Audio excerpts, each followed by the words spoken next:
বিধান কায়েম হলে পরে শান্তি আসবে।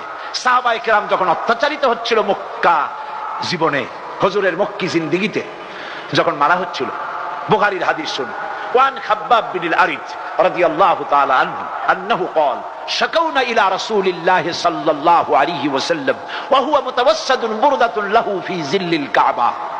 রাসূল করিম সাল্লাল্লাহু আলাইহি ওয়াসাল্লাম একটা চাদর গায়ে দিয়ে তিনি আরাম ফরমাচ্ছিলেন কাবা শরীফের পাশে।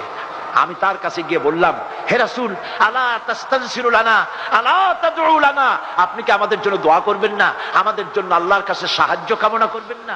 আমরা তো মার খেতে খেতে শেষ হয়ে গেলাম। বুখারী শরীফের হাদিসে এসেছে, নবীজি উঠে বসলেন, বললেন, ও খাব্বাব, তোমাদের আগে এই জমিনে যারা দ্বীন প্রতিষ্ঠিত করতে এসেছিলেন, সমাজ শক্তি, রাষ্ট্র শক্তি তাদেরকে গ্রেফতার করেছে। অপরাধ কি? অপরাধ আর কিছু না, ওমা নাকামু মিনহুম ইল্লা আইয়ুমিনু বিল্লাহিল আজিজিল হামিদ। অপরাধ হলো এই, পরাক্রমশীল আল্লাহ রাব্বুল আলামিনের আইন তারা প্রতিষ্ঠিত করতে চায়, এটাই অপরাধ। তাদেরকে গ্রেফতার করেছে। ফায়ুখাদুর রাজুলু, ওই লোকগুলিকে ধরেছে। ফায়ুহফারু লাহু ফিল আরদ, জমিনে তার জন্য গর্ত খনন করেছে।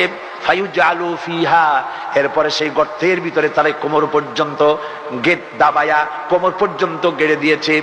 সুম্মা ইউতা বিল মানশার, এরপরে করাত এনেছে।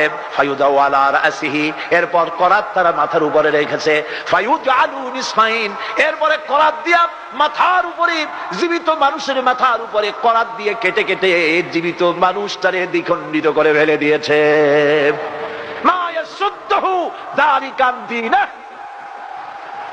এই চূড়ান্ত কষ্ট দেওয়ার পরেও আল্লাহ দিন থেকে তাদেরকে এক চুল সরায় দিতে পারে নাই।